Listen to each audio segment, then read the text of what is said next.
السلام علیکم ورحمۃ اللہ وبرکاتہ۔ بسم اللہ الرحمن الرحیم والحمد للہ رب العالمین، اما بعد۔ ہر سال رمضان المبارک کے اختتام پر یہ فطرانے کے بارے میں کچھ مسائل پوچھے جاتے ہیں، تو آج ان کی وضاحت کرنا چاہتا ہوں کہ رمضان المبارک کے بعد اس کے اختتام میں جو فطرانہ ہے، اس کا مقصد کیا ہے۔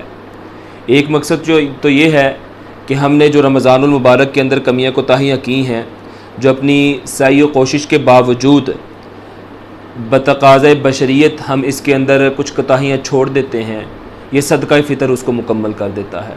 دوسرا، جو نادار اور مفلس قسم کے لوگ ہیں جو ہمارے درمیان رہتے ہیں، ہم ان کا خیال کریں، وہ بھی اس عید کی خوشی کے اندر شامل ہو جائیں۔ ایسا نہ ہو کہ وہ اس عید کی خوشی کو مناتے وہ قرضوں کے بوجھ تلے دب جائیں، بلکہ ہمیں اہتمام کرنا چاہیے کہ ہم ان کے گھروں کے اندر یہ اناج وغیرہ پہنچائیں، ان کو اپنی خوشی کے اندر شامل کریں۔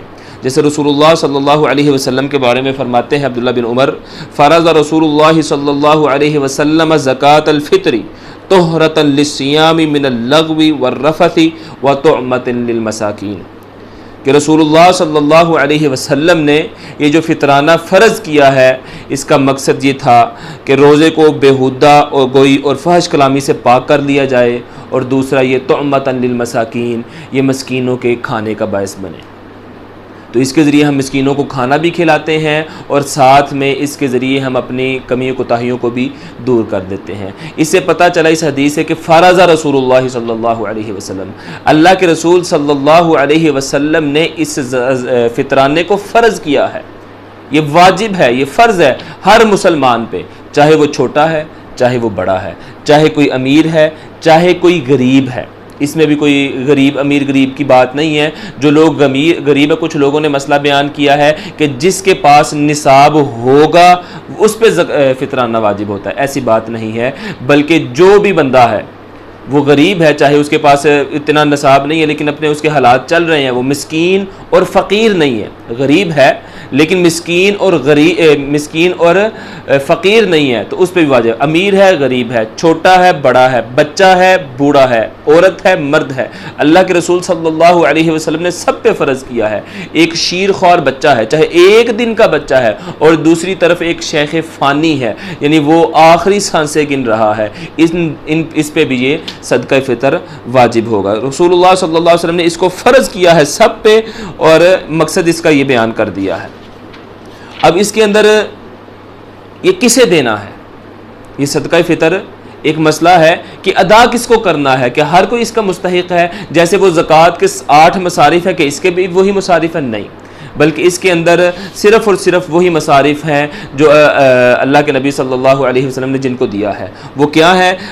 ابن قیم رحمہ اللہ بیان کرتے ہیں کہ صدقہ فطر کی تقسیم میں رسول اللہ صلی اللہ علیہ وسلم کا طریقہ یہ تھا کہ آپ نے اسے صرف مساکین کے ساتھ ہی خاص رکھا ہے، اور قرآن میں مذکور 8 قسموں پر اسے مٹھی مٹھی کر کے تقسیم نہیں کیا، اور نہ اس کا ہی حکم دیا، اور نہ آپ کے بعد صحابہ و تابعین نے ایسا کیا ہے۔ یعنی یہ صرف اور صرف فقراء اور مساکین کا حق ہے، یہ 8 باقی مصارف اس کے اندر شامل نہیں ہے۔ تو اس کے اندر تیسری بات ہے کہ زکوٰۃ اس فطرانے کے اندر ادا کیا کرنا ہے، کیا چیز ہے جو اس فطرانے کے اندر ادا کرنی ہے۔ وہ اناج ہے، وہ اشیاء خورد و نوش ہے جو ہم کھاتے ہیں۔ جیسے صحیح بخاری کے اندر حدیث ہے کہ آپ علیہ الصلوۃ والسلام کے بارے میں ابو سعید خدری رضی اللہ تعالیٰ عنہ بیان کرتے ہیں، کنا نخرج زکوٰۃ الفطر صاعا من طعام او صاعا من شعیر او صاعا من تمر او صاعا من اقط او صاعا من زبیب۔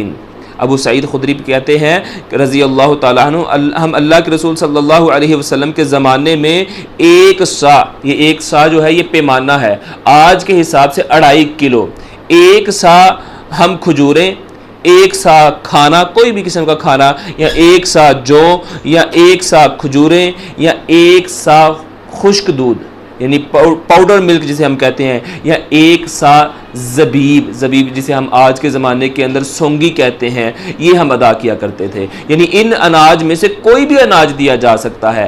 آج ہم جو بھی کھاتے ہیں ہم اس کو ادا کر سکتے ہیں۔ جیسے آج کے دور میں اگر کوئی بندہ آٹا زیادہ کھاتا ہے تو وہ 2.5 کلو آٹے کے حساب سے، یعنی فی کس 2.5 کلو کے ادا کیا جائے گا۔ اب اس میں بھی ہمارے معاشرے کے اندر ایک بڑا مسئلہ ہے، کچھ لوگ کہتے ہیں جی 100 روپے ادا کیے جائیں، کچھ لوگ کہتے ہیں جی اس دفعہ 150 ادا کیے جائیں، مختلف آراء ہیں۔ تو یہ مختلف آراء ہونے کی وجہ کیا ہے؟ بنیادی طور پہ جو انسان کھاتا ہے، یعنی جو انسان خود کھا رہا ہے اس کا 2.5 کلو وہ ادا کرے گا۔ ایک بندہ صبح دوپہر شام، ہمارے سیالکوٹ کے اندر بالخصوص صبح کے اندر بھی چاول کھائے جاتے ہیں، دوپہر کو بھی چاول کھائے جاتے ہیں، رات کو بھی کھائے جاتے ہیں، یعنی رات کو پکا کے صبح بھی وہی کھا لے جاتے ہیں۔ اب یہ جو لوگ ہیں جو 3 ٹائم چاول کھا رہے ہیں، یہ چاول ادا کریں۔ یعنی ایک بندے کے حساب سے یعنی 2.5 کلو چاول یہ فطرانہ بنے گا۔ مثال کے طور پہ 140 روپے کلو ہیں یا 150 روپے کلو ہیں، وہ 2.5 کلو کے حساب سے وہ جو ہے نا ادا کر دیں گے۔ اب ایک بندہ آٹا کھاتا ہے، وہ صبح دوپہر شام آٹا ہی کھاتا ہے، یعنی روٹی کھاتا ہے، تو وہ پھر جو ہے نا جو وہ روٹی کھاتا ہے اس کے حساب سے 2.5 کلو وہ نکال کے ادا کر دے گا۔ ایک بندہ دیسی آٹا کھاتا ہے، وہ 65 روپے کلو ہے، وہ 65 130 اور ساتھ میں یعنی کہ یہ 2.5 کلو کے جو دیسی آٹا بنے گا وہ ادا کر دے گا۔ ایک بندہ سفید آٹا ہے، اس کی قیمت 40 روپے ہے، وہ اس حساب سے ادا کر دے گا۔ اور اس میں ایک بڑا اہم مسئلہ ہے، یہ پہلے بھی مسئلہ اٹھ چکا ہے کہ جو فطرانہ ہے جسے زکوٰۃ الفطر ہم کہتے ہیں، آیا اس کے اندر ہم روپے دے سکتے ہیں یا نہیں؟ اللہ کے نبی صلی اللہ علیہ وسلم کی جو رہنمائی ہے نا، وہ اناج ہے۔ جیسے میں نے حدیث پڑھی ہے کہ 1 سا کھجوروں کا، یا 1 سا جو ہے نا سونگی کا، یا 1 سا خشک دودھ کا، یا 1 سا جو ہے کھانے کا، 1 سا جو کا۔ بعض روایتوں کے اندر صحابہ کے بارے میں آتا ہے کہ وہ گندم بھی دیتے تھے۔ اللہ کے نبی صلی اللہ علیہ وسلم سے یہ ثابت ہے۔ اب 2 وجوہات کی بنیاد پر ہم پیسے بھی ادا کر سکتے ہیں۔ 2 وجوہات کیا ہیں کہ مثال کے طور پہ میں نے زکوٰۃ الفطر فطرانہ ادا کرنا ہے، اب میرے پاس اناج نہیں ہے، میرے پاس کیش کی شکل میں موجود ہے، اب میں دیکھوں گا کہ میں کیا کھاتا ہوں۔ میں چاول کھاتا ہوں، میں 2.5 کلو چاول کے پیسے ادا کر دوں گا۔ میں آٹا کھاتا ہوں، دیسی کھاتا ہوں یا سفید آٹا کھاتا ہوں، جو اس کے حساب سے پیسے بنتے ہیں اس حساب سے میں پیسے دے سکتا ہوں۔ یعنی اگر میرے پاس اناج نہیں ہے تو میں پیسے دے سکتا ہوں۔ اب دوسرا مسئلہ ہے کہ جس بندے کو ہم نے یہ زکوٰۃ الفطر یا فطرانہ ادا کرنا ہے، وہ اناج کا اتنا محتاج نہیں ہے، اس کے گھر کے اندر دانے موجود ہیں، کھانا موجود ہے، لیکن اس کی کچھ اور ضروریات ہیں جو ان کو پورا کرنا چاہتا ہے، اس کی ضرورت کے پیش نظر بھی ہم اس کو پیسے ادا کر سکتے ہیں۔ تو یہ کچھ مسائل تھے زکوٰۃ الفطر کے جسے ہم فطرانہ کہتے ہیں۔ اللہ رب العزت مجھے بھی اور آپ لوگوں کو بھی عمل کی توفیق عطا فرمائے۔ وما علی الا البلاغ۔ السلام علیکم ورحمۃ اللہ وبرکاتہ۔